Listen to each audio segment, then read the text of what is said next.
सभी श्रोताओं का हार्दिक अभिनंदन। लीजिए सुनिए आर्थर कॉनन डॉयल द्वारा रचित कहानी छींटदार फीते का रहस्य। अपने उन 70 खास मामलों के नोट्स पर एक नज़र दौड़ाते वक्त, जिनमें अपने मित्र शेरलॉक होम्स के पिछले 8 सालों के काम करने के तरीकों का मैंने अध्ययन किया और पाया कि उनमें से बहुत से दुखद, कुछ मज़ेदार और अधिकतर तो आश्चर्यजनक थे। वे सब कोई मामूली मामले नहीं थे। उन्होंने इन्हें धन कमाने के लिए नहीं बल्कि अपने काम से प्यार की वजह से किया था। वह उन जांच पड़तालों से स्वयं को अलग कर लेता था जो असामान्य और आश्चर्यजनक नहीं होती थीं। मुझे याद नहीं कि इस तरह के कई केसों में स्टॉक मोरान में रॉयलाट्स के उस जाने माने परिवार के साथ घटी घटना की तुलना में किसी और ने अधिक असाधारण घटना सुलझाई हो। यह घटना होम्स के साथ मेरे जुड़ने के शुरुआती दिनों में घटी थी। उन दिनों हम अविवाहित थे और बेकर स्ट्रीट के एक ही कमरे में साथ साथ रहा करते थे। उस समय इस मामले की गोपनीयता का एक वादा किया गया था। पिछले महीने उस महिला जिससे वह वादा किया गया था कि असामयिक मौत ने मुझे इससे मुक्त कर दिया। अब इस सच्चाई को रोशनी में आना चाहिए क्योंकि डॉक्टर ग्रिम्सबाय रॉयलाट की मौत के बारे में अफवाहें फैली हुई हैं, जिन्होंने इस मामले को वास्तविकता से कहीं अधिक भयावह बना दिया है। यह अप्रैल 1883 की शुरुआत थी और मैंने एक सुबह शेरलॉक होम्स को कपड़े पहने हुए पूरी तरह से तैयार अपने बिस्तर के बगल में खड़े देखा। नियमित वह देर से उठने वाला व्यक्ति है और घड़ी में उस समय सिर्फ 7:15 ही बजे थे।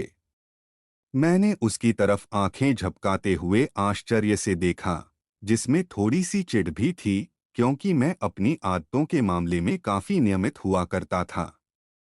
होम्स ने कहा, मुझे माफ करना वाटसन, मैंने तुम्हें जगा दिया, पर बात बिल्कुल साधारण सी है कि आज सुबह मिसेज हडसन ने दरवाज़ा खटखटाया और मुझे जगा दिया और मैंने तुम्हें तब ऐसी क्या बात है?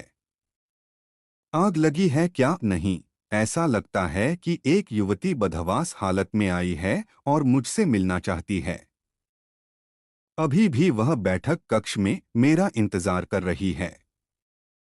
महानगरों में इतनी सुबह जब जवान औरतें घूमती फिरती हैं और नींद में पड़े लोगों को उनके बिस्तरों से उठाती हैं, तब मेरा मानना है कि कोई बहुत ही खास बात होगी जिसे वह बताना चाहत है। क्या इससे यह लगता है कि यह एक दिलचस्प केस होगा?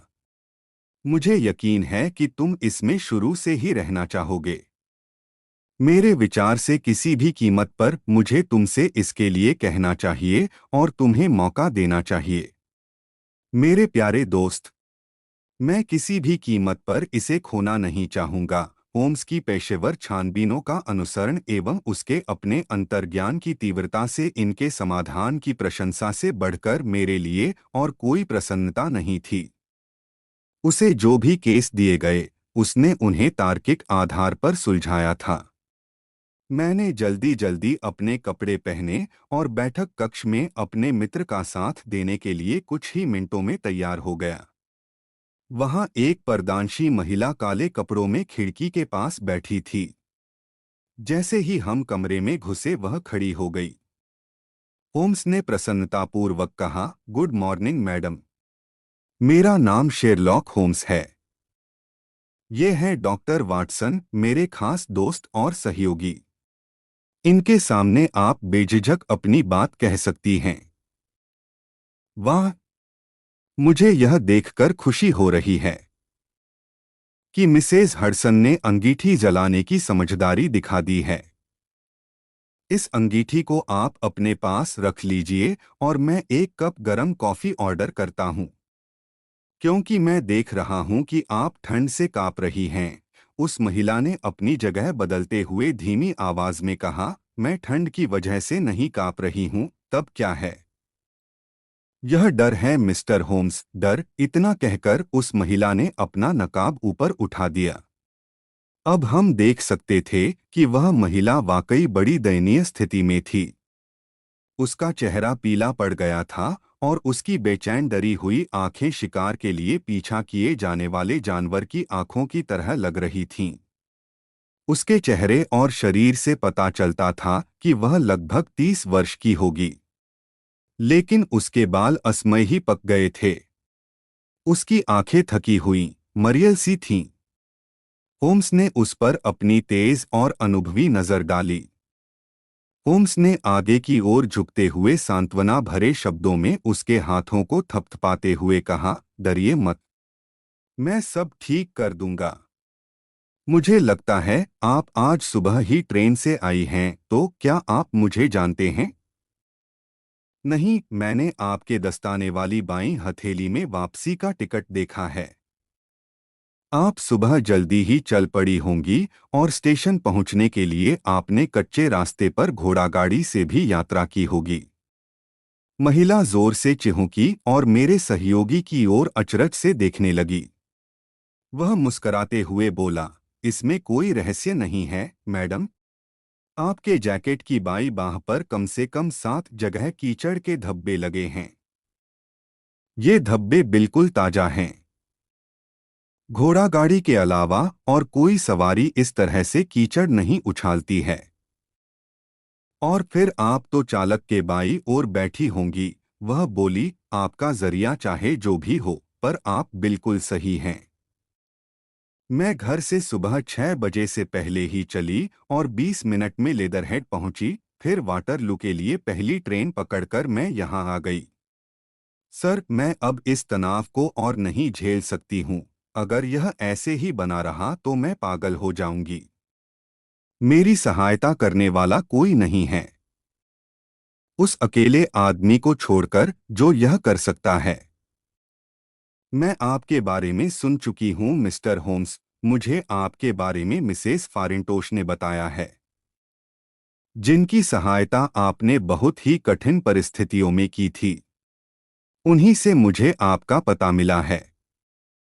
सर, क्या आपको ऐसा नहीं लगता है कि आप मेरी सहायता कर सकते हैं और जिस घने अंधेरे ने मुझे घेर रखा है, उस पर थोड़ी रोशनी तो डाल ही सकते हैं?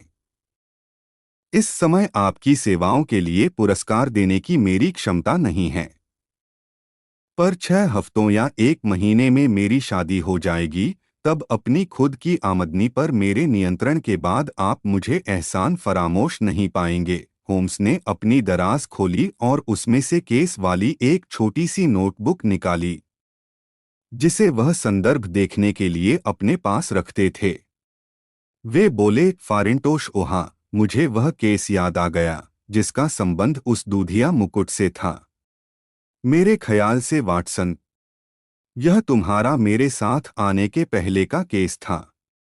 मैडम, मैं इस मामले में आपसे सिर्फ इतना ही कह सकता हूं कि जिस तरह से मैंने आपकी दोस्त के लिए काम किया था, उसी तरह से आपका भी काम करने में मुझे खुशी होगी। और जहां तक इनाम का सवाल है, मेरा पेशा अपने आप में ही इनाम है। लेकिन जब भी आपका समय अनुकूल हो, आप मेरा भुगतान कर सकती हैं।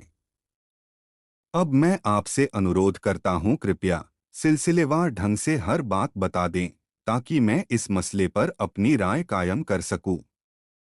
हमारी आगंतुक ने जवाब दिया, ओह, मेरे डर की स्थिति की वास्तविकता यह है कि मेरा डर बहुत ही अस्पष्ट सा है और मेरे संदेह बहुत ही छोटे छोटे बिंदुओं पर ही निर्भर हैं, जो कि दूसरों को बहुत ही महत्वहीन लग सकते हैं, यहाँ तक कि जिससे मुझे सहायता पाने का अधिकार है।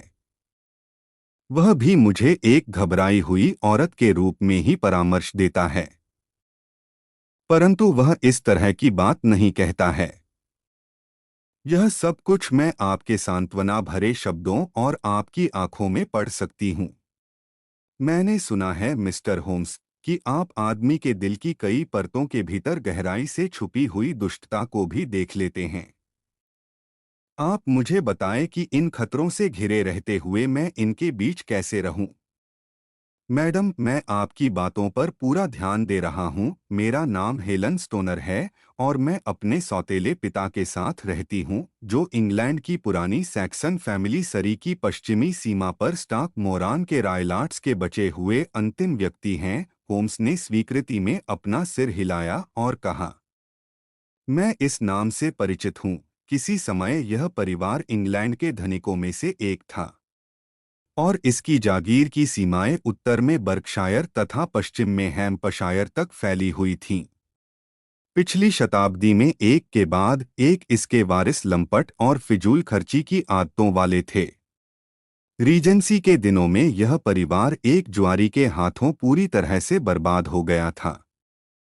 कुछ एकड़ जमीन और 200 साल पुराना वह घर, जो कि अब गिरवी पड़ा है, के सिवाय कुछ भी नहीं बचा। इसके अंतिम जागीरदार ने अपनी जिंदगी की गाड़ी एक अभिजात वर्गीय भिखारी के रूप में दयनीय तरीके से खींची।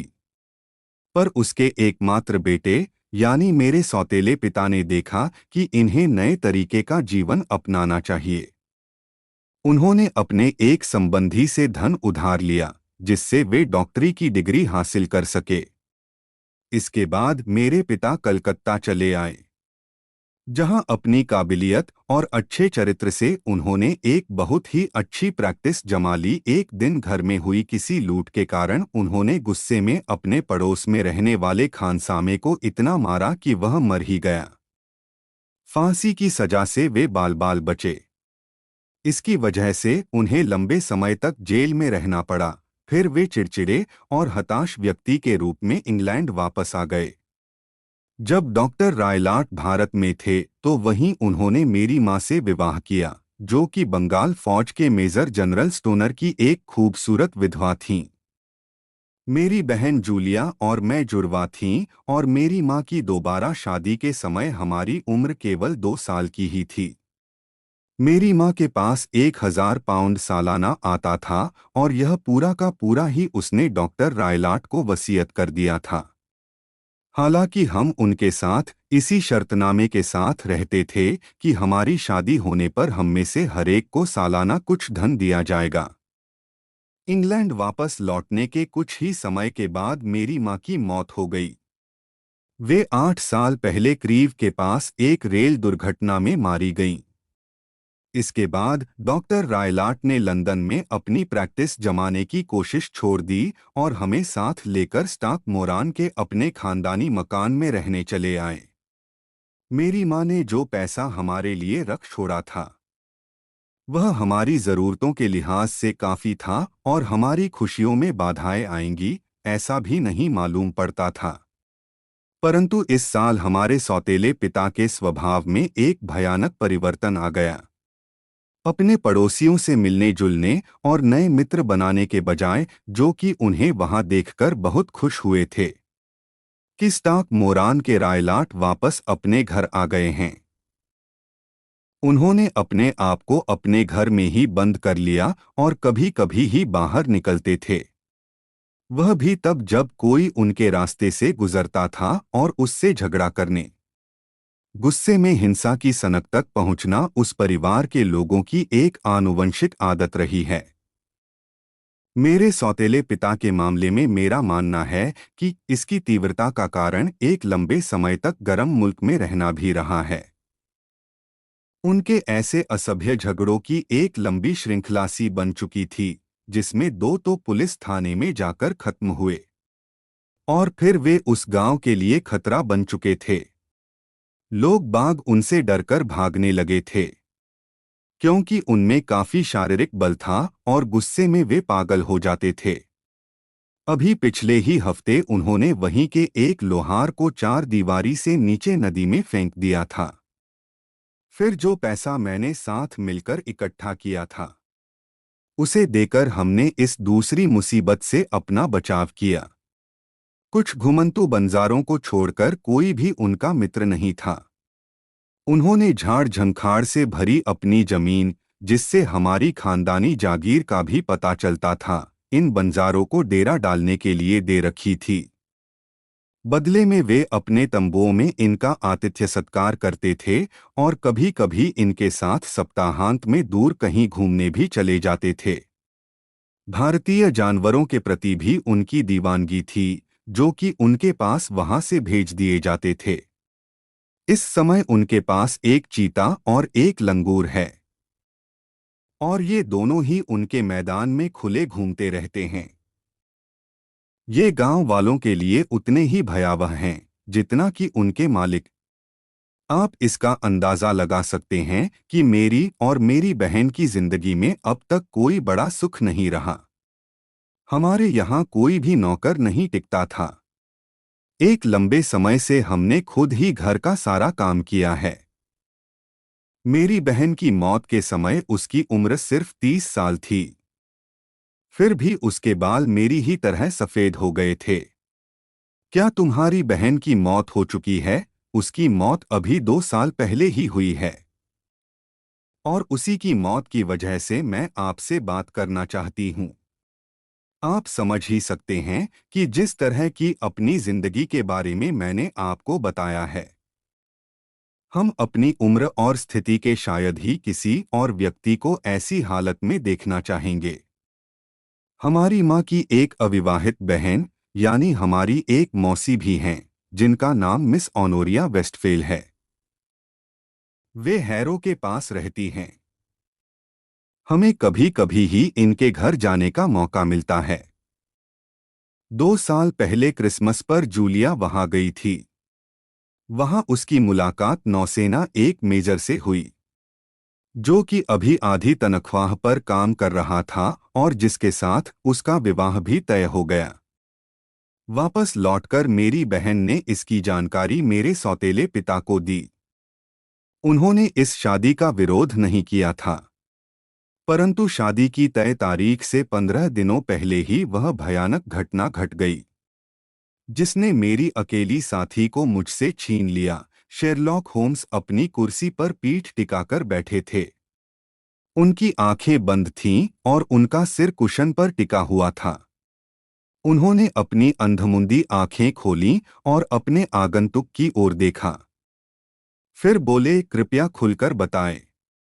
मेरे लिए इसे बताना बहुत ही आसान है, क्योंकि उस भयानक वक्त की हर घटना मेरी याददाश्त में बनी हुई है।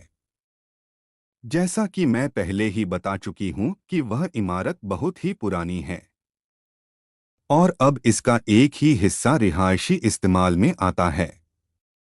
इस हिस्से में शयन के कमरे निचले तल पर हैं और बैठक कक्ष इस इमारत के बीच वाले भाग में हैं। इन कमरों में से पहला कमरा डॉक्टर रायलाट का, दूसरा मेरी बहन और तीसरा मेरा खुद का है। उन कमरों में आपस में कोई संपर्क नहीं है, पर वे सभी एक ही गलियारे में खुलते हैं। क्या मैं साफ साफ बता पा रही हूँ? बिल्कुल ठीक, तीनों कमरों की खिड़कियां बाहर लॉन में खुलती हैं। उस भयावह रात को डॉक्टर रायलाट अपने कमरे में जल्दी ही चले गए थे। हालांकि हम जानती थीं कि वे सो नहीं रहे थे, क्योंकि मेरी बहन को उनके उस भारतीय सिगार की तेज महक से परेशानी होती थी, जिसे पीने की उनकी आदत थी। वह अपने कमरे से निकलकर मेरे पास चली आई और वहां कुछ देर बैठकर उसने अपनी होने वाली शादी के बारे में कुछ बातें भी की थीं। 11 बजे वह मेरे पास से जाने के लिए उठी। फिर दरवाजे पर थोड़ा रुककर उसने मेरी ओर मुड़कर देखा और बोली, यह बताओ हेलन, क्या तुमने रात के अंधेरे में किसी को सीटी बजाते सुना है? नहीं तो, मैंने जवाब दिया, मेरे ख्याल से सोते समय तुम्हारी आवाज तो सीटी की तरह नहीं ही निकलती होगी। बिल्कुल नहीं, पर क्यों? क्योंकि पिछली कुछ रातों से सुबह करीब 3 बजे मुझे हमेशा एक धीमी पर साफ सीटी की आवाज सुनाई पड़ती है। मैं कच्ची नींद में ही सोती हूँ और इसीलिए इसकी आवाज मुझे जगा देती है। मैं यह नहीं बता सकती हूँ कि यह आती किधर से है। शायद बगल वाले कमरे से या लॉन से। मैंने सोचा कि तुमसे पूछें कि शायद तुमने इसे सुना होगा। नहीं, मैंने नहीं सुना।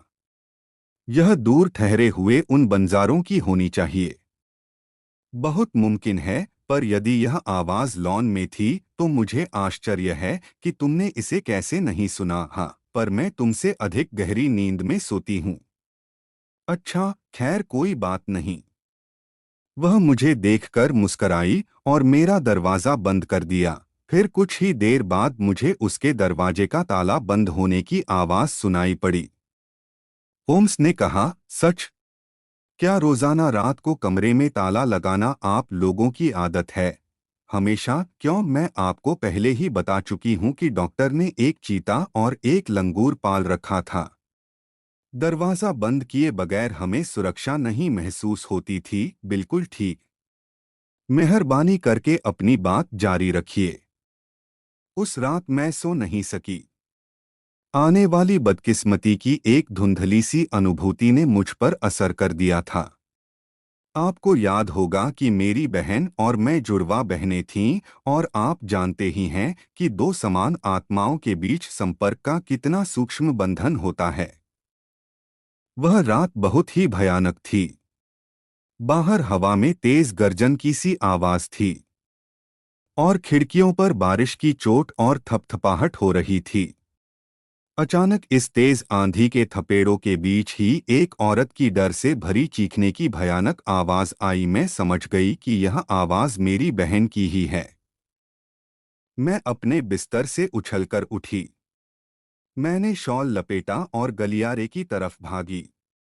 जैसे ही मैंने अपना दरवाजा खोला, मुझे सीटी की एक धीमी सी आवाज सुनाई पड़ी। यह ठीक वैसी ही आवाज थी जैसी कि मुझे मेरी बहन ने बताया था। और कुछ ही पलों बाद एक झंझनाहट की आवाज आई, जैसे कि धातु की कोई चीज नीचे गिर पड़ी हो। जब मैं दौड़कर अपनी बहन के कमरे में पहुंची, तो मैंने देखा कि उसका दरवाजा खुला हुआ अपने कब्जे पर धीरे से झूल रहा है। मैंने डरते हुए देखा कि न जाने क्या सामने आने वाला है। गैलरी की लैंप से आने वाली रोशनी में मैंने अपनी बहन को देखा। उसका चेहरा डर से पीला पड़ गया था। उसके हाथ सहायता के लिए आगे की ओर फैले हुए थे और उसका पूरा शरीर किसी शराबी की तरह आगे पीछे झूल रहा था। मैं भागकर उसके पास गई और उसे अपनी बाहों में समेट लिया। पर उसी समय उसके पैरों ने जवाब दे दिया और वह जमीन पर गिर पड़ी। वह इस तरह से तड़प रही थी जैसे भयानक तरीके से अकड़ गई हो। पहले पहल मुझे लगा कि उसने मुझे नहीं पहचाना, पर वह चीखती हुई आवाज में बोली, जिसे मैं कभी नहीं भूल पाऊंगी, हे भगवान! हेलन! एक फीता था यहाँ, एक छींटदार फीता। कोई ऐसी बात थी जिसे वह कहना चाहती थी, और उसने डॉक्टर के कमरे की ओर हवा में इशारा भी किया, परंतु फिर से आई उसकी अकड़न ने उसके शब्दों को बाहर निकलने नहीं दिया। अपने सौतेले पिता को चिल्लाकर आवाज देते हुए मैं बाहर की ओर भागी। हड़बड़ी में ही उनके कमरे में उनके ड्रेसिंग गाउन में ही मेरी उनसे मुलाकात हुई। जब वे मेरी बहन के पास पहुंचे तब तक वह बेहोश हो चुकी थी। हालांकि उन्होंने उसके मुंह में ब्रांडी डाली और उसे गांव में ही चिकित्सा सहायता के लिए भी भेजा, परंतु सारी कोशिशें बेकार हो गईं और वह बिना होश में आए ही धीमे धीमे डूबती हुई मौत के आगोश में चली गई। यही मेरी प्यारी बहन का भयानक अंत था। होम्स ने कहा, एक मिनट रुको, क्या तुम उस धातु की आवाज और सीटी के बारे में निश्चित हो? क्या तुम कसम खाकर कह सकती हो? उसकी मौत के बाद हुई छानबीन में मुझसे यही पूछा गया था। मेरा यही मानना है कि मैंने इसे सुना था, मगर आंधी और पुराने हो चुके घर की आवाज में हो सकता है मुझे धोखा हुआ हो। क्या तुम्हारी बहन कपड़े पहनकर तैयार थी? नहीं, वह अपने सोने वाले कपड़ों में ही थी। उसके दाएं हाथ में एक जली हुई माचिस की तीली और बाएं हाथ में माचिस की डिबिया थी। इससे ऐसा लग रहा था कि जब उसे खतरा महसूस हुआ होगा, तब इसे जानने के लिए उसने माचिस जलाई होगी। छानबीन करने वाला किस नतीजे पर पहुंचा था? चूंकि डॉक्टर का व्यवहार इस प्रांत में बड़ा ही खतरनाक रहा है, इसीलिए उसने इस मामले की छानबीन बहुत ही ध्यानपूर्वक की थी। परंतु वह मौत का कोई संतोषजनक कारण ढूंढ पाने में असफल ही रहा। मेरे सबूतों से पता चलता था कि दरवाजा भीतर से ही बंद था और खिड़कियों में पुराने फैशन की लोहे की छड़ें लगी थीं, जिनसे सारी रात सुरक्षा रहती थी। चारों तरफ की दीवारें काफी मजबूत थीं और जमीन भी उतनी ही ठीक थी। वहां की चिमनी काफी चौड़ी थी, साथ ही उस पर लोहे की जाली भी लगी हुई थी। अब यह निश्चित है कि जिस समय मेरी बहन के साथ यह हादसा हुआ, तब वह बिल्कुल अकेली थी। इसके अलावा उसके शरीर पर किसी भी प्रकार की चोट का निशान भी नहीं मिला था। जहर के बारे में तुम्हारा क्या ख्याल है? डॉक्टरों ने इसकी जांच कर ली थी और इसमें उन्हें कुछ भी नहीं मिला। तब तुम क्या सोचती हो कि इस अभागी लड़की की मौत कैसे हुई? मेरे अनुसार तो उसकी मौत का कारण सिर्फ डर और घबराहट है, पर वह कौन सी चीज थी जिससे वह डरी, इसका अंदाजा मैं नहीं लगा पाती हूँ। क्या वे बंजारे उन दिनों वहीं ठहरे हुए थे? हाँ, थोड़े बहुत वहाँ हमेशा ही रहते हैं। फीता यानी छींटदार फीते के संकेत से तुम क्या समझती हो? कभी कभी मुझे लगता था कि यह केवल उन्माद की स्थिति में की गई बात है, या यह कुछ लोगों के समूह को दर्शाता है, जो कि शायद इन बसे हुए घुमंतू बंजारों का भी हो सकता है। मैं नहीं जानती कि उनमें से कुछ लोग छींटदार रुमाल अपने सिर पर बांधते हैं, और शायद उसी के बारे में उसने कहा हो। एक असंतुष्ट व्यक्ति की तरह होम्स ने अपना सिर हिलाया। वे बोले, मामला काफी गंभीर है, प्लीज अपनी बात जारी रखो। तुम तब से अब तक 2 साल बीत चुके हैं और मेरा जीवन हाल ही तक इतना एकाकी कभी नहीं रहा है। मेरा एक बहुत ही अच्छा दोस्त है जिसे मैं पिछले कई सालों से जानती हूँ। उसने 1 महीने पहले ही शादी के लिए मेरा हाथ मांगा था। उसका नाम आर्मिटोज है और वह रीडिंग के पास ही के क्रेनवाटर के मिस्टर आर्मिटोज का दूसरा बेटा है। मेरे सौतेले पिता ने इस रिश्ते का कोई विरोध नहीं किया और हम बसंत के मौसम में शादी करने वाले हैं। 2 दिन पहले ही इमारत के पश्चिमी हिस्से में मरम्मत का काम शुरू हुआ था, जिसमें मेरे बेडरूम की दीवार पर टूट-फूट हो रही थी। इसलिए मुझे उसी कमरे में आना पड़ा जिसमें मेरी बहन की मौत हुई थी, और मुझे उसी बिस्तर पर सोना पड़ा जिस पर वह सोई थी। आप मेरे डर का अंदाजा लगा सकते हैं कि जब पिछली रात मैं जग गई और उसके उस भयानक अंत के बारे में सोचने लगी, तभी अचानक मैंने धीमी सीटी की आवाज सुनी, जो कि उसकी अपनी ही मौत का इशारा भी थी। मैं उछलकर उठी और लैंप जलाया, पर मुझे कमरे में कुछ भी नहीं दिखा। बिस्तर पर फिर से जाने में भी कांप रही थी। फिर भी मैं तैयार हुई और जैसे ही दिन की रोशनी हुई, मैं बाहर आई। मैंने क्राउन इन पर एक घोड़ा गाड़ी पकड़ी और फिर लेदरहेड आकर आपके पास इस इरादे से चली आई कि मैं आपसे मिलूं और आपकी राय लूं। मैं अब मेरे सहयोगी ने कहा, तुमने बहुत ही समझदारी का काम किया, पर क्या तुमने मुझे अब सब कुछ बता दिया है? जी हाँ, सब कुछ। आपने सब कुछ नहीं बताया है, मिस रायलाट। आप अपने सौतेले पिता के बारे में छिपा रही हैं। क्यों? आपका क्या मतलब है? जवाब में होम्स ने उस आगंतुक के घुटने पर रखे उसके हाथ पर लटकती काली झालर को पीछे उलट दिया। उसकी सफेद कलाई पर 5 नीले निशान पड़े हुए थे, जिनमें 4 उंगलियों के और एक अंगूठे का निशान था।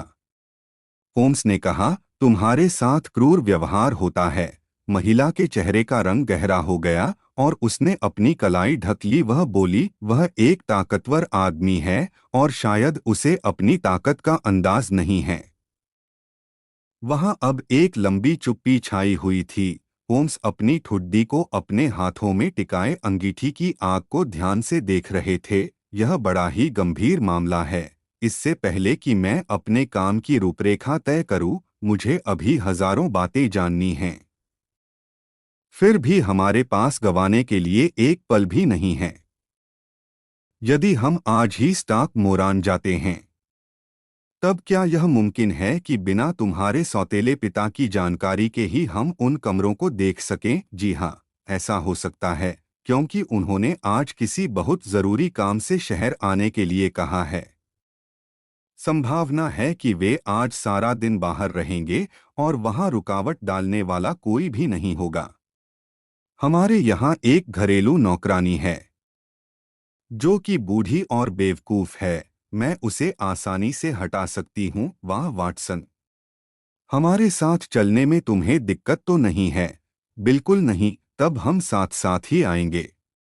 अब तुम कहाँ जा रही हो? मैं एक दो काम निपटा लेना चाहूंगी चूंकि मैं शहर में ही हूँ, पर मैं 12 बजे वाली गाड़ी से वापस चली जाऊंगी ताकि आपके आने के समय मैं वहां मौजूद रहूं। तुम वहां दोपहर तक हमारी प्रतीक्षा कर सकती हो। मुझे भी यहाँ कुछ छोटे मोटे काम निपटाने हैं। क्या तुम रुकोगी और नाश्ता करोगी? नहीं, मुझे अब चलना चाहिए। मेरा मन पहले से काफी हल्का हो चुका है क्योंकि मैंने अपनी समस्या आपको बता दी है। मैं आज दोपहर में आपका इंतजार करूंगी। उस महिला ने अपने चेहरे पर मोटा सा नकाब डाल लिया और तेजी से कमरे से बाहर निकल गई। शेरलॉक होम्स ने अपनी कुर्सी की पुष्ट पर अपनी पीठ टिकाते हुए पूछा, वाटसन, तुम इस बारे में क्या सोचते हो? यह मामला काफी गंभीर और खतरनाक लगता है। अगर वह महिला सही कह रही थी कि उस कमरे की दीवारें और जमीन पक्की हैं और दरवाजे, खिड़कियों तथा चिमनी से कोई घुस नहीं सकता है, तो इसका मतलब है उसकी बहन मौत के वक्त बिल्कुल अकेली थी। तब उस रात वाली सीटियों का क्या मतलब है? और उस मरने वाली महिला के उन खास शब्दों का क्या अर्थ है? मैं नहीं सोच पा रहा हूँ। उस रात को बजने वाली सीटियों और बंजारों के समूह की मौजूदगी, जिनका कि उस बुजुर्ग डॉक्टर के साथ नजदीक का रिश्ता भी है। जब इन दोनों विचारों को साथ मिला दें, तब इस तथ्य पर विश्वास होने लगता है कि डॉक्टर की रुचि उसकी सौतेली बेटी की शादी न होने देने में ही है। उस फीते की ओर मरने वाले का इशारा और वह आवाज मेटल की उस झंझनाहट की हो सकती है जो सुरक्षा के लिए लगी उन छड़ों के गिरने की वजह से हुई हो। मेरे मत से इस आधार पर इस दिशा में सोचने से यह रहस्य खुल सकता है। तब उन बंजारों ने क्या किया होगा? मुझे इसका अंदाजा नहीं है। कई जगहों पर मैं इन विचारों से असहमत हूं, मैं भी, और इसीलिए हम आज खासतौर से स्टाक मोरान जा रहे हैं। मैं यह देखना चाहता हूं कि क्या हमारे प्रतिद्वंद्वी अभी भी खतरनाक हैं या हम उनको जान समझ चुके हैं। आगे देखें शैतान के नाम पर क्या होता है। मेरे साथी के ये शब्द अभी मुंह से निकले ही थे कि एक धक्के के साथ अचानक हमारा दरवाजा खुला और सामने एक बड़े डील डॉल वाला आदमी दिखा। उसका पहनावा खेतों में काम करने वालों और पेशेवरों के पहनावों का मिला जुला रूप था। उसके सिर पर काली ऊंची सी हैट थी और उसका कोट लंबा था। उसने गेटर्स पहन रखे थे और हाथ में एक चाबुक लहरा रहा था।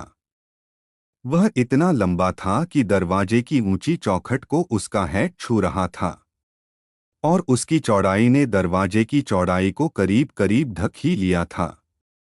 उसका बड़ा सा चेहरा, जिस पर हजारों झुर्रियां पड़ी हुई थीं और जो सूरज के ताप से जलकर पीला हो चुका था। उस आदमी के चेहरे पर दुष्टता के चिन्ह थे और वह बारी बारी से हम दोनों की तरफ अपनी गहरी हरी हरी आंखों से देख रहा था। उसकी ऊंची पतली और बिना मांस वाली नाक जंगली शिकारी चिड़िया की तरह थी। उस आगंतुक ने पूछा, तुम में से होम्स कौन है? मेरे सहयोगी ने शांति से कहा, मेरा नाम है सर, मैं स्टाक मोरान का ग्रिम्सबाई रायलाट हूँ। होम्स ने सौम्यता से कहा, डॉक्टर प्लीज बैठिए, मैं यहाँ बैठने नहीं आया हूँ। क्या मेरी सौतेली बेटी यहाँ आई थी? मैं उसका पता लगाने के लिए पीछा करता हुआ आया हूँ। वह तुमसे क्या कह रही थी? होम्स ने कहा, इस साल मौसम के लिहाज से थोड़ी ठंड ज्यादा है। वह बुजुर्ग आदमी गुस्से के मारे जोर से चीखा, वह तुमसे क्या कह रही थी? मेरे साथी ने शांति से अपनी बात जारी रखी, मैंने सुना है कि इस बार केसर काफी होगा। हमारे नए आगंतुक ने कहा, तुम मुझे बरगला रहे हो न? इतना कहकर वह एक कदम आगे बढ़ा और अपने हाथ के उस चाबुक को लहराते हुए बोला, बदमाश, मैं तुमको जानता हूं। मैं पहले भी तुम्हारा नाम सुन चुका हूं। तुम होम्स हो, जो हर काम में दखलंदाजी करता है। मेरा सहयोगी मुस्कराया। होम्स दूसरों के कामों में रुचि लेने वाला। उसके चेहरे पर मुस्कुराहट और फैल गई। होम्स स्कॉटलैंड यार्ड का भूतपूर्व अधिकारी। होम्स ने अपना मुंह दबाकर हंसते हुए कहा, तुम्हारी बातचीत बहुत मजेदार है। अब जब तुम बाहर जाना तो दरवाजा बंद कर देना। यह यहाँ का तयशुदा कायदा है। जब मैं अपनी बात कह लूंगा तभी जाऊंगा। तुम मेरे मामले में दखलंदाजी करने की हिम्मत मत करो। मैं जानता हूं कि मिस स्टोनर यहाँ क्यों आई थी। मैंने इसका पता लगा लिया है। मैं कुछ भी कर सकता हूं। मैं बहुत ही खतरनाक आदमी हूं, जिसके साथ दुश्मनी भारी पड़ेगी। यह देखो। वह तेजी से आगे बढ़ा और अंगीठी, कुरेदने वाली लोहे की छड़ को लपककर उठा लिया और फिर उसे अपने भूरे बड़े बड़े हाथों से घुमाकर गोल गोल मोड़ दिया। देखो, अपने आप को दूर ही रखो, गुर्राते हुए वह बोला और उस लोहे की छड़ को कमरे में अंगीठी की ओर फेंक दिया। यह आदमी काफी मिलनसार मालूम पड़ता है, होम्स ने हंसते हुए कहा। मैं बहुत मोटा तो नहीं हूं, पर यदि वह मुझसे कहता तो मैं उसे अपनी कलाई की पकड़ भी दिखा देता, जो कि उसकी कलाई की पकड़ से कमजोर नहीं है। ऐसा कहकर होम्स ने लोहे की उस छड़ को थोड़े से ही प्रयास से फिर से सीधा कर दिया था। मुझे लगता है उसने मुझे चकरा देने के लिए मेरे साथ बदसलूकी की है। यह घटना हमारी छानबीन को बल दे रही है। हालांकि मुझे विश्वास है कि हमारी दोस्त की उस थोड़ी सी लापरवाही से इस जंगली ने उसे ढूंढ निकाला, पर उससे उसे परेशानी नहीं होगी। और अब वाटसन, हमें नाश्ते का ऑर्डर कर देना चाहिए और फिर हमें डॉक्टर की ओर चलना चाहिए ताकि हमें इस मामले में कुछ सहायता मिल सके। शेरलॉक होम्स जब घूमकर लौटे तब तकरीबन 1 बज रहा था। उनके हाथ में नीले रंग के कागज की एक शीट थी, जिस पर कुछ लिखा था और चित्र बनाए गए थे। मैंने उस मृतक महिला की वसीयत देखी है। इसका ठीक ठीक मतलब समझने के लिए मैं आज की मौजूदा कीमत के अनुसार इसका हिसाब लगाना चाहता हूँ। उसकी पत्नी की मौत के समय उसकी कुल आमदनी 1100 पाउंड से कुछ ही कम थी। खेती में कमी आने पर भी यह 750 पाउंड से कम नहीं होगी। अब अगर उनकी शादी हो जाती है, तब हर लड़की 250 पाउंड की आय का दावा कर सकती है। अब यह स्पष्ट है कि यदि दोनों लड़कियों की शादी हो जाती है, तब यह पैसा बहुत ही कम रह जाता है। यहाँ तक कि उनमें से कोई एक भी इस आदमी को बहुत ही दयनीय स्थिति में पहुंचा देती। मेरा सुबह का काम बेकार नहीं गया, क्योंकि इससे यह पता चल जाता है कि ऐसे काम के बीच में रुकावट डालना उसका एक उद्देश्य हो सकता है। वाटसन, अब समय गंवाना खतरनाक हो सकता है, खास तौर से तब जबकि वह बुजुर्ग यह जान चुका है कि हम उसके मामले में रुचि ले रहे हैं। इसलिए अगर तुम तैयार हो तो हमें एक गाड़ी बुला लेनी चाहिए और वाटरलू की ओर चलना चाहिए। आप अपनी रिवॉल्वर अपनी जेब में रख लेंगे तो मुझ पर बहुत एहसान होगा, क्योंकि जो आदमी छड़ को मोड़कर गांठ लगा सकता है, उसके साथ बहस करने के लिए इसका इस्तेमाल एक कारगर तर्क साबित हो सकता है। हमें टूथब्रश भी रख लेना चाहिए। वाटरलू से लेदरहेड के लिए ट्रेन पकड़ने में हम भाग्यशाली रहे। और वहां पहुंचने पर स्टेशन से हमने भाड़े पर एक घोड़ा गाड़ी ली तथा उन संकरी गलियों से होकर हम 4 या 5 मील तक चले। दिन पूरी तरह साफ था और सूरज चमक रहा था। आकाश में बादल रुई के फाहों से उड़ रहे थे। सड़क किनारे के पेड़ और झाड़ियों में हरी हरी कोपलें आ गई थीं और हवा में एक आनंददायक खुशबू तथा धरती की नमी मिली हुई थी। मेरे लिए बसंत के इस मधुर आगमन और हम जिस भयानक काम की छानबीन के लिए नियुक्त किए गए थे, के बीच एक अजीब सी विषमता थी। मेरा सहयोगी उस घोड़ा गाड़ी में सामने की तरफ बैठा हुआ था। उसने अपनी बाहें मोड़ रखी थीं और उसका हैट उसकी आंखों पर झुका हुआ था। वह अपनी ठुड्डी को छाती पर झुकाए किसी गंभीर सोच में डूबा हुआ था। अचानक उन्होंने मेरे कंधे को थपथपाया और एक चरागाह की तरफ इशारा करते हुए कहा, "वहां देखो।" उस ढलान पर घने पेड़ों वाला मैदान दूर दूर तक फैला हुआ था, जिससे वह मैदान और भी घना मालूम पड़ता था। पेड़ों की शाखाओं के बीच से उस पुरानी इमारत की स्लेटी रंग की छत दिखाई पड़ रही थी। होम्स ने कहा। स्टाक मोरान, कोचवान ने जवाब दिया। जी हाँ सर, वह डॉक्टर ग्रिम्सबाय रायलाट का घर है। होम्स ने पूछा, वहां पास में और कोई इमारत है क्या? हमें वहीं जाना है। कोचवान ने दूर बाईं तरफ कुछ मकानों की ओर इशारा किया। वहां पर एक गांव है, पर यदि आप उस मकान में जाना चाहते हैं तो इधर से उस छोटी सीढ़ी पर चढ़कर फुटपाथ से होकर जा सकते हैं। वहीं पर वह औरत टहल रही है। होम्स ने पलकें झपकाते हुए कहा। मेरे अनुमान से वह महिला मिस स्टोनर ही हैं, और हाँ, तुमने जैसा बताया है हम वैसा ही करेंगे। हम घोड़ागाड़ी से उतर गए और उसे उसका भाड़ा दे दिया। भाड़ा लेकर वह वापस लेदरहेड की ओर चल दिया। जैसे ही हम उस छोटी सीढ़ी पर चढ़े, होम्स ने कहा, मुझे लगता है कि वह आदमी सोचता होगा कि हम वास्तुशिल्पी हैं या यहाँ किसी और काम से ही आए हैं। तभी हमारी बातचीत बंद हो गई। गुड आफ्टरनून मिस स्टोनर, आप देख रही हैं कि हम अपनी जबान के पक्के हैं। हमारा मुवक्किल सुबह से ही हमसे मिलने के लिए परेशान था। उसकी खुशी उसके चेहरे पर झलक रही थी। उसने गर्मजोशी से हमसे हाथ मिलाया और जोर से कहा, मैं आपका बहुत ही उत्सुकता से इंतजार कर रही थी। सब कुछ बिल्कुल ठीक है। डॉक्टर रायलाट शहर गए हैं और उनके शाम से पहले आने की उम्मीद भी कम ही है। होम्स ने कहा, हम डॉक्टर से मुलाकात का मजा ले चुके हैं। और फिर उन्होंने कम से कम शब्दों में उसे वह सारा किस्सा सुना दिया। जैसे ही मिस स्टोनर ने यह सुना, उसका चेहरा सफेद पड़ गया। हे भगवान! वह चीखी, इसका मतलब उसने मेरा पीछा किया था, ऐसा ही लगता है। मैं नहीं जानती थी कि वह इतना धूर्त है। जब वह वापस आएगा तब क्या करेगा? वह अपने आप को सुरक्षित करेगा, क्योंकि वह देखेगा कि इस मामले में कोई उससे भी अधिक चालाक है। तुम आज की रात अपने आप को उससे बचाकर कमरे में बंद रखना। अगर वह हिंसक हो जाएगा तब हम तुम्हें तुम्हारी मौसी के पास हारो ले चलेंगे। अब हमें इस समय का सदुपयोग कर लेना चाहिए, इसीलिए हमें उन कमरों की तरफ ले चलो जिनकी हमें छानबीन करनी है। यह इमारत स्लेटी रंग की थी और इसके पत्थरों पर फूलों के उभार बने हुए थे। इसका बीच वाला भाग ऊपर की ओर उठा हुआ था और दोनों तरफ के हिस्से केकड़े के पंजों की तरह बाहर की ओर निकले हुए थे।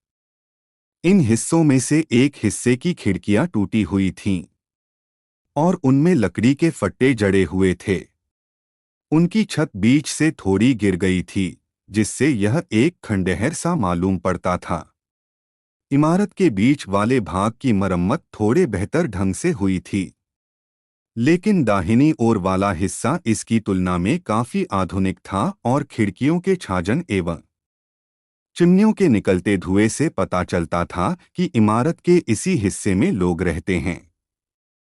दीवाल के आखिर में कुछ पाइट खड़े किए गए थे और दीवाल पर पत्थरों में कुछ टूट-फूट का काम भी हुआ था। लेकिन हमारे पहुंचने के समय वहां पर कोई काम नहीं हो रहा था। होम्स ने उस बिना कटे, छंटे लॉन में ऊपर नीचे होकर चलते हुए खिड़कियों के बाहर काफी ध्यान से देखा। ऐसा लगता है कि यही वह कमरा है जिसमें तुम सोती हो और बीच वाला कमरा तुम्हारी बहन का है। वह तीसरा कमरा डॉक्टर रायलाट का है। आपने बिल्कुल ठीक कहा, पर अब मैं बीच वाले कमरे में सोती हूँ। मेरी समझ से कुछ रद्दोबदल का काम होने के कारण ही ऐसा है। हालांकि दीवार के आखिरी हिस्से में किसी मरम्मत की बहुत जरूरत नहीं है। ऐसा लगता है कि मुझे मेरे कमरे से हटाने के लिए यह सब किया गया था। हाँ, इस बात से एक राय जरूर बनती है। यहाँ संकरे हिस्से के दूसरी तरफ एक गलियारा है, जिसमें तीनों कमरे के दरवाजे खुलते हैं और उनमें खिड़कियां भी हैं। हाँ, पर वे बहुत ही छोटी हैं। किसी के घुसने के लिहाज से तो बहुत ही छोटी। तुम दोनों बहनें जिस तरह से अपना कमरा रात को बंद कर लेती थीं, तब इनमें किसी का भी बाहर से घुस पाना नामुमकिन था। क्या तुम अपने कमरे में जाओगी और शटर को भीतर से बंद करके दिखाओगी? मिस स्टोनर ने वैसा ही किया और होम्स ने ध्यानपूर्वक उन खिड़कियों की जांच करने के बाद उनके शटर को खोलने की हर संभव कोशिश की, पर उन्हें इसमें सफलता नहीं मिली। इनमें किसी भी प्रकार की झिर्री तक नहीं थी जिसमें से चाकू डालकर बीच वाले डंडे को ऊपर उठाया जा सके। फिर होम्स ने अपने लेंस से उनके कब्जों को भी देखा, जो कि ठोस लोहे के बने थे। वे बिल्कुल अच्छी कारीगरी के साथ बनाए गए थे। उसने कुछ परेशानी से अपनी ठुड्डी को खुजाया और कहा, मेरे अनुसार जब शटर बंद है तब इसमें से कोई भी अंदर बाहर नहीं आ सकता है। देखते हैं कि भीतर से इस मामले पर कोई रोशनी पड़ती है क्या। कोने में बना हुआ एक छोटा सा दरवाजा सफेद पुते गलियारे की तरफ ले जाता था, जहां उन तीनों बेडरूम के दरवाजे खुलते थे। होम्स ने तीसरे कमरे को देखने से मना कर दिया और तुरंत उस दूसरे वाले कमरे में घुसा, जिसमें मिस स्टोनर अब सोती हैं। और इसी कमरे में ही उनकी बहन अपने दुर्भाग्य को प्राप्त हो चुकी थी। पुराने ग्रामीण घरों की तरह यह एक छोटा सा घरेलू कमरा था, जिसकी छत नीची थी और दीवार में आतिशदान की जगह बनी हुई थी। कमरे के कोने में दराजों वाली एक भूरे रंग की अलमारी और एक सफेद पतला बेड था। खिड़की के बाईं तरफ एक ड्रेसिंग टेबल थी। इस सामान के साथ साथ इसमें लकड़ी के काम वाली दो छोटी कुर्सियां और बीच में एक चौकोर कालीन भी बिछा हुआ था। कमरे की दीवारों पर चारों तरफ भूरे रंग के लकड़ी के फट्टे लगे थे। उनकी बलूत की लकड़ी को कीड़े खा चुके थे। वे इतने पुराने और बदरंग थे कि इनसे पता लग रहा था कि वे वहां उस पुरानी इमारत की शुरुआत से ही थे। होम्स ने कोने से एक कुर्सी खींची और उस पर आराम से बैठ गया। उसकी आंखें उस कमरे के चारों तरफ बार बार घूम रही थीं और वह हर चीज को बहुत ही ध्यान से देख रहा था। उसने उस घंटी की लटकती हुई रस्सी, जिसका फुंदना तकिए के पास था, देखकर पूछा, इस घंटी से किसे पुकारा जाता है? यह हाउसकीपर के कमरे तक जाती है। कमरे की और चीजों के मुकाबले यह नई मालूम पड़ती है। हाँ, यह सिर्फ 2 साल पहले ही लगाई गई थी। मेरे अनुमान से तुम्हारी बहन ने ही इसके लिए कहा होगा। नहीं, मैंने उसे इसका इस्तेमाल करते हुए कभी नहीं सुना। हमें जो चाहिए होता था उसे हम खुद ही ले लिया करती थीं। इसका मतलब इतनी सुंदर घंटी का यहाँ लटकना बेकार ही था।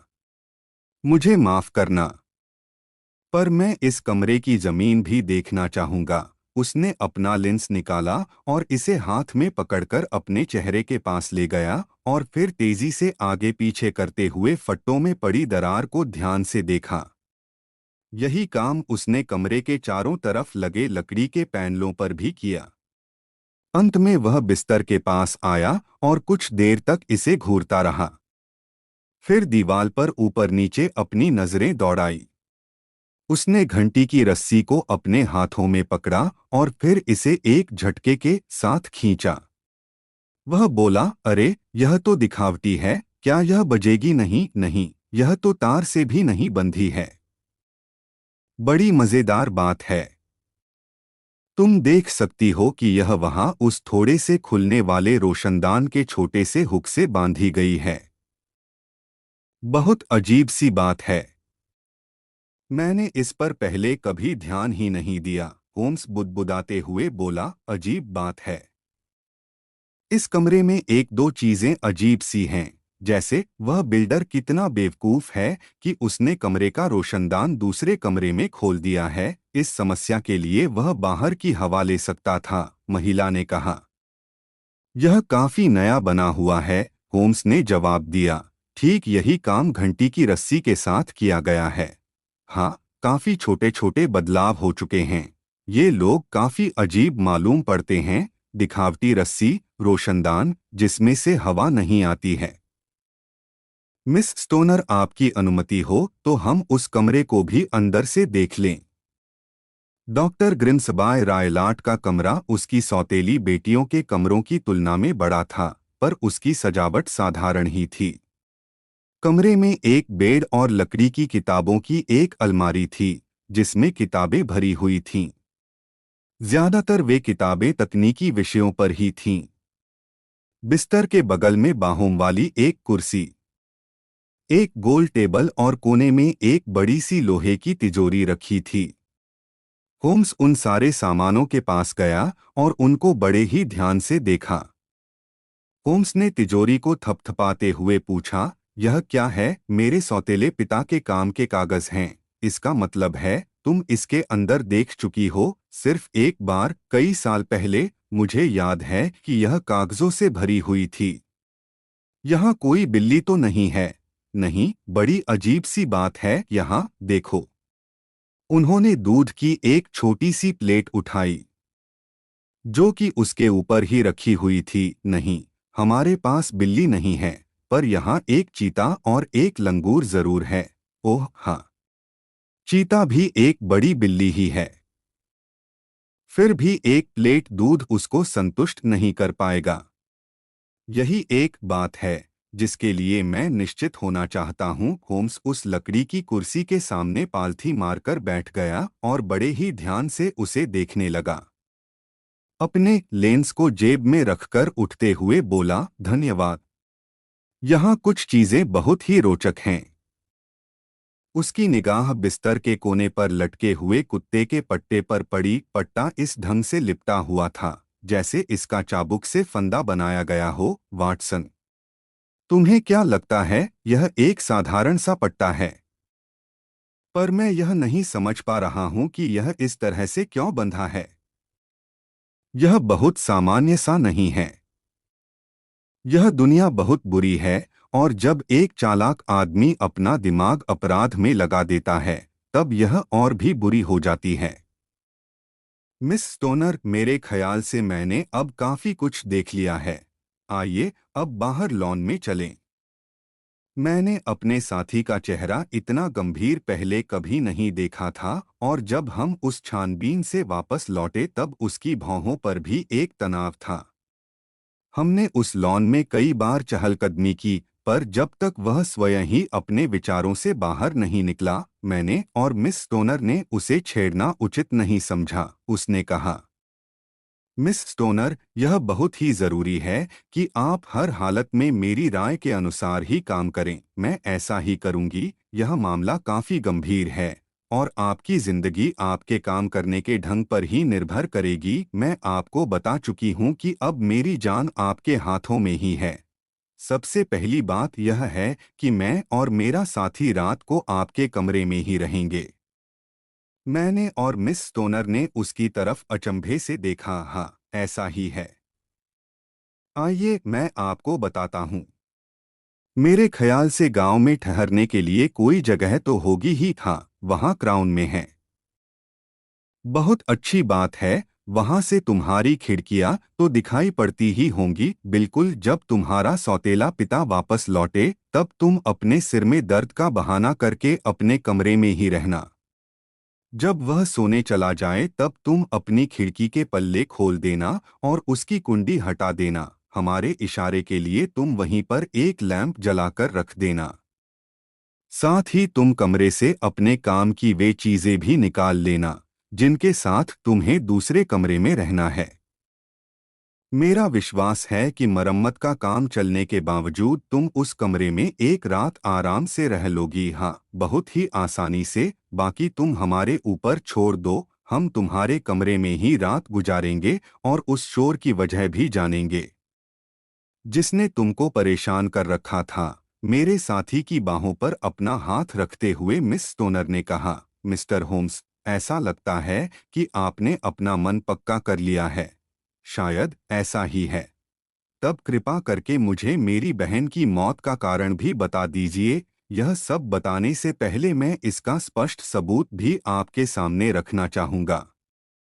आप कम से कम इतना तो मुझे बता ही सकते हैं कि क्या मेरा सोचना सही है कि उसकी मौत अचानक टकरा जाने की वजह से ही हुई थी? नहीं, मुझे ऐसा नहीं लगता है। मेरे ख्याल से इसकी कोई और वजह है। और मिस स्टोनर, अब हमें चलना चाहिए, क्योंकि यदि डॉक्टर रायलाट वापस आ गए और उन्होंने हमें देख लिया, तब हमारी सारी मेहनत बेकार हो जाएगी। तुम बहादुरी से रहना। अगर तुम मेरे बताए रास्ते पर चलोगी तो निश्चिंत रहो कि हम तुम्हें डराने वाले खतरे को तुमसे दूर भगा देंगे। क्राउन के उस छोटे से होटल में होम्स और मेरे लिए एक बेडरूम तथा बैठने वाले कमरे का इंतजाम करना कोई मुश्किल काम नहीं था। हमारा कमरा पहली मंजिल पर था। इसकी खिड़की से हम आने जाने वाले फाटक और स्टाक मोरान के रिहायशी हिस्से को भी देख सकते थे। शाम के धुंधलके में हमने देखा कि डॉक्टर ग्रिम्सबाय रायलाट एक घोड़ा गाड़ी से लौटे, जिसे एक लड़का चला रहा था, और उनकी विशाल काया उसके पीछे बैठी है। उस लड़के को बड़े से लोहे के फाटक को खोलने में थोड़ी परेशानी हो रही थी। तभी हमने डॉक्टर की गरजती आवाज सुनी और देखा कि वह उस लड़के को गुस्से से मुक्का दिखा रहे थे। घोड़ा गाड़ी अंदर चली गई और कुछ ही पलों के बाद हमने देखा कि पेड़ों के झुरमुटों से छनकर किसी एक बैठक कक्ष से लैंप की रोशनी बाहर आ रही है। जब हम उस गहराते अंधेरे में साथ साथ बैठे थे, तब होम्स ने कहा, वाटसन, क्या तुम्हें पता है कि आज की रात तुम्हें अपने साथ लेकर चलने में मुझे थोड़ी हिचक हो रही है? वहाँ किसी खतरे की संभावना है? क्या मैं वहाँ तुम्हारी कोई सहायता कर सकूंगा? तुम्हारी मौजूदगी ही बहुत कारगर हो सकती है। तब मैं जरूर चलूंगा। तुम्हारा एहसानमंद हूँ। तुमने खतरे की बात कही है। तुमने उस कमरे में जरूर कुछ देखा है जो कि मुझे नहीं दिखाई पड़ा। नहीं, पर मुझे लगता है कि मैंने थोड़ा अधिक निष्कर्ष निकाल लिया है। मेरे अनुमान से तुमने भी वह सब देखा है जो मैंने देखा है। मैंने उस घंटी और रस्सी से अधिक अजीब वहां कुछ भी नहीं देखा, और इसका इस्तेमाल क्या है, मैं इसकी सिर्फ कल्पना ही कर सकता हूँ। तुमने उस रोशनदान को भी देखा होगा, हाँ, पर मुझे ऐसा नहीं लगता है कि दो कमरों के बीच एक छोटा रोशनदान कुछ अजीब सा है। यह इतना छोटा है कि एक चूहा भी मुश्किल से इसमें से निकल सकेगा। मैं जानता था कि हमारे स्टाक मोरान आने के पहले से ही हमें वहां एक रोशनदान मिलेगा। होम्स, हाँ, मुझे पता था। तुम्हें उस महिला की बात याद होगी जिसमें उसने कहा था कि उसकी बहन को डॉक्टर रायलाट के सिगार की महक आती थी। इससे पता चलता है कि दोनों कमरों के बीच कोई संबंध है। यह छोटा भी हो सकता है, और यदि बड़ा होता तो मौत के बाद भी कोरोनर की टिप्पणी में उसका उल्लेख अवश्य होता। इसके होने में नुकसान क्या है? हाँ, पर इनमें एक ही समय पर होने का एक विचित्र सा संबंध है, जैसे रोशनदान का बनाया जाना, रस्सी का लटकाना, और एक महिला जो कि बिस्तर पर सोई, उसका मरना। क्या यह तुम्हें कुछ सोचने पर मजबूर नहीं करता है? मैं अभी भी इनमें कोई संबंध नहीं देख पा रहा हूँ। क्या तुमको उस बिस्तर में कुछ खास नजर आया था? नहीं, यह जमीन से जड़ा हुआ था। क्या तुमने पहले भी कभी इस तरह का जमीन से जड़ा हुआ बेड देखा है? मैं कह नहीं सकता हूँ। वह औरत अपना बेड सरका नहीं सकती थी। इसे उस रोशनदान और रस्सी के ठीक सामने की जगह पर ही रहना होगा, और हम यह भी कह सकते हैं कि यह रस्सी घंटी बजाने के लिए नहीं थी। मैंने जोर से कहा, होम्स, ऐसा लग रहा है कि तुम जो कह रहे हो, मैं उसे वाकई कुछ कुछ समझ रहा हूँ। हम सचमुच किसी भयानक अपराध को रोकने के लिए ठीक समय पर यहाँ पहुँच गए हैं। अत्यंत भयानक। जब एक डॉक्टर ऐसा गलत काम करता है, तब वह पहला अपराधी होता है। उसके पास ताकत भी है और जानकारी भी। यह आदमी गहराई से चोट करता है, पर वाटसन, हमें भी गहराई से ही चोट करनी होगी। रात खत्म होने से पहले हमारे पास बहुत सी भयानक बातें होंगी। चलो कुछ घंटों तक खुश रहने के लिए और मन बहलाव के लिए पाइप पीते हैं। तकरीबन 9 बजे पेड़ों के बीच से दिखने वाली रोशनी बुझ गई और उस इमारत की तरफ पूरी तरह अंधेरा छा गया था। धीमे धीमे 2 घंटे बीत गए और तभी अचानक 11 बजने के साथ ही हमारे ठीक सामने एक तेज रोशनी दिखाई पड़ी। अपने पैरों पर उछलते हुए होम्स ने कहा, वह इशारा हमारे लिए है और यह बीच वाली खिड़की से आ रहा है। जब हम वहां से निकल रहे थे तभी होम्स ने होटल के मालिक से कहा, हम किसी परिचित से मिलने जा रहे हैं और रात में हम वहीं रुक भी सकते हैं। अगले ही पल हम बाहर अंधेरी सड़क पर आ गए थे। हमारे चेहरे पर तीखी ठंडी हवा लग रही थी। सामने एक पीली रोशनी धुंधली मंजिल की तरफ ले जाने के लिए हमें रास्ता दिखा रही थी। हमें उस मैदान में घुसने में थोड़ी परेशानी का सामना करना पड़ा, क्योंकि उस पुरानी चार दीवारी में जगह जगह बिना मरम्मत वाली दरारें पड़ी हुई थीं। पेड़ों के बीच से अपनी जगह बनाते हुए हम लॉन तक पहुंच गए और इसे पार भी कर लिया। जैसे ही हम खिड़की से होकर भीतर घुसने ही वाले थे कि चंपा की झाड़ियों में से एक बच्चे की तरह कूदकर कोई निकला और घास में लड़खड़ाता हुआ सा अंधेरे मैदान में भाग गया। मैं फुसफुसाया, हे भगवान, क्या आपने उसे देखा? होम्स भी मेरी ही तरह एक पल के लिए चौंक पड़ा था। उसने अपने हाथों से मेरी कलाई को जकड़ रखा था। फिर उसकी धीमी सी हंसी मेरे कानों में पड़ी। वह फुसफुसाकर बोला, यह भी इसी परिवार का सदस्य है, यह वही लंगूर है। मैं डॉक्टर के उन अजीब से पालतू जानवरों के बारे में भूल ही गया था। इनमें एक चीता भी शामिल था, जो कि शायद किसी भी पल हमारे कंधों पर चढ़ सकता था।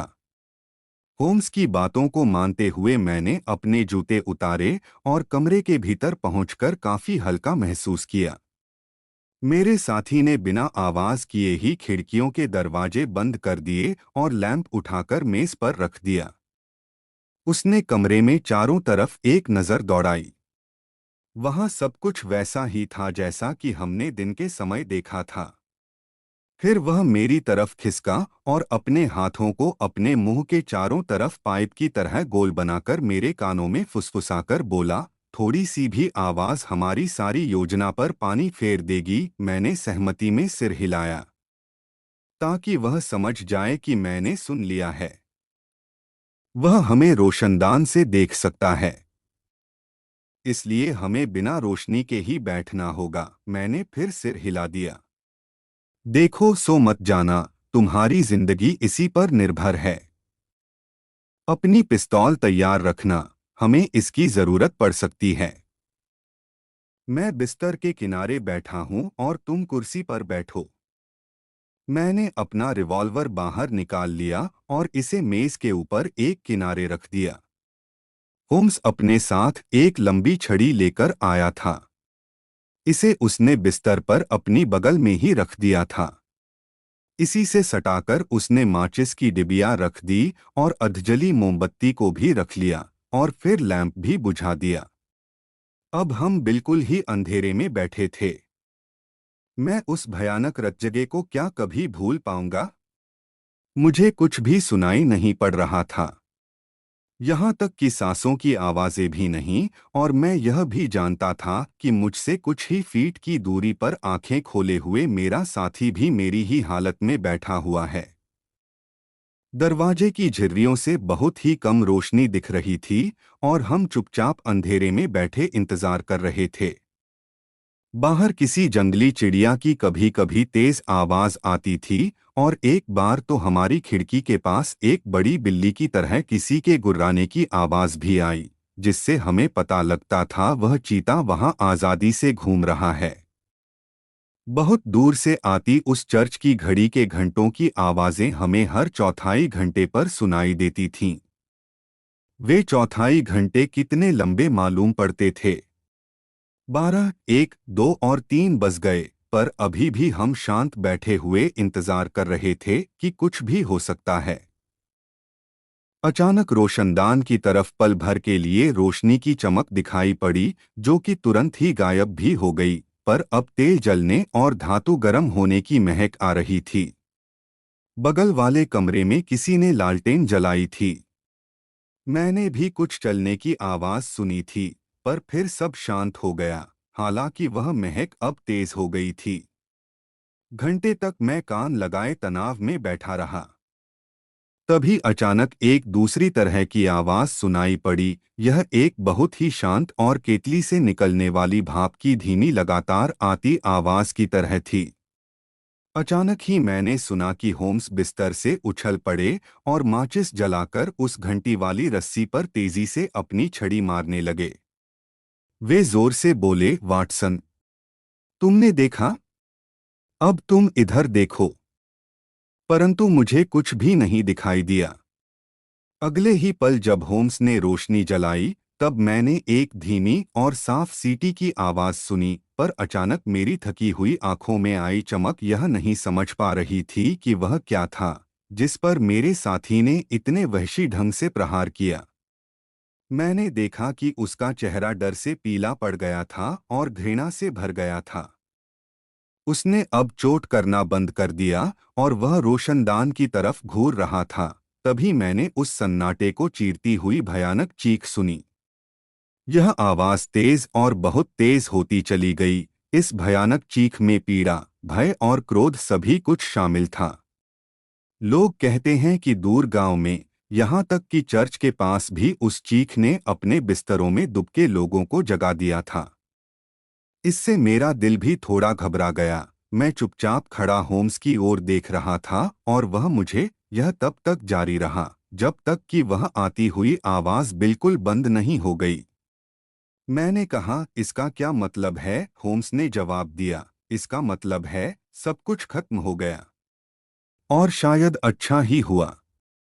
अपनी पिस्तौल ले लो, अब हम डॉक्टर रायलाट के कमरे में चलेंगे।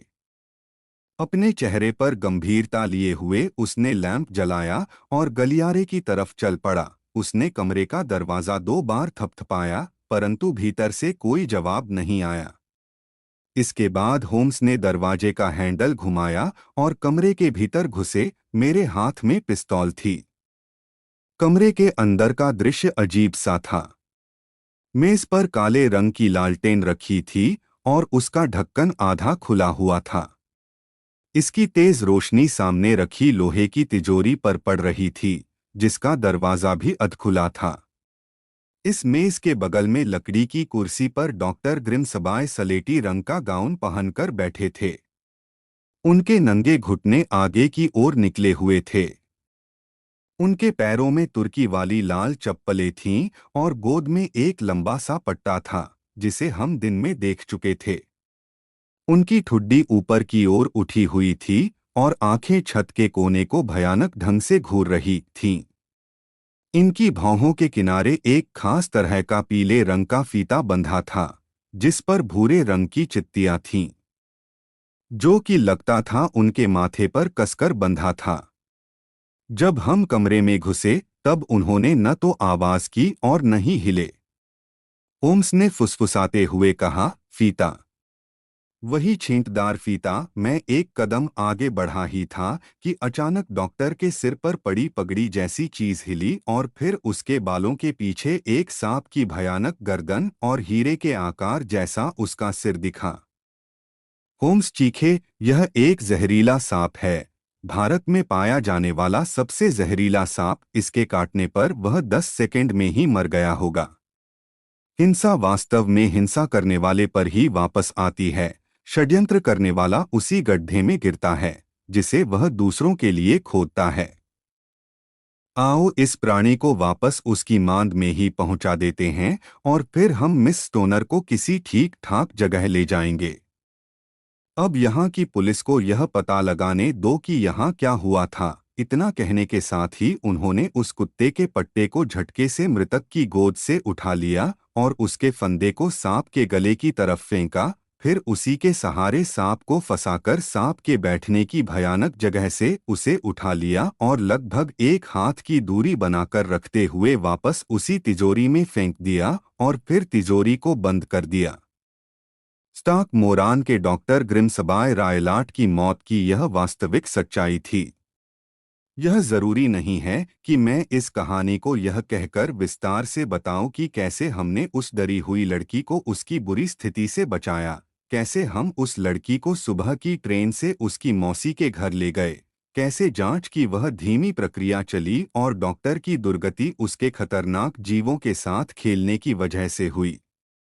इस केस के बारे में जो भी कुछ थोड़ा मुझे अभी जानना बाकी था, उसे शेरलॉक होम्स ने अगले दिन वापस चलते समय मुझे बताया। वह बोला, वाटसन, मैं पूरी तरह से गलत नतीजे पर पहुंच गया था, क्योंकि आधी अधूरी जानकारी से किसी भी तर्क तक पहुंचना कितना खतरनाक हो सकता है। उन बंजारों की वहां मौजूदगी और उस बेचारी लड़की का फीता शब्द का इस्तेमाल, जिसे उसने माचिस की रोशनी की झलक में ही देखा था, यह सब मुझे भटकाने के लिए काफी था। मैं यह दावे के साथ कह सकता हूं कि यही एक चीज थी जिसने मुझे सोचने पर मजबूर कर दिया था कि कमरे में रहने वाला जिससे भी डरा, वह चीज बाहर खिड़की या दरवाजे से अंदर नहीं आई थी। जैसे ही मैंने तुम्हें वह रोशनदान और बिस्तर पर लटकती रस्सी दिखाई थी, तभी मुझे इस बात का ख्याल आया था। जमीन से बंधे बिस्तर को देखकर मुझे लगा कि यह रस्सी रोशनदान और बिस्तर तक किसी पुल का काम करने के लिए बंधी थी। सांप का विचार अचानक ही मुझे कौंधा, क्योंकि डॉक्टर को भारत से ऐसे ही जीव भेजे जाते थे। अब मैं बिल्कुल ही सही रास्ते पर था, क्योंकि जहर का पता लगाना आसान नहीं था।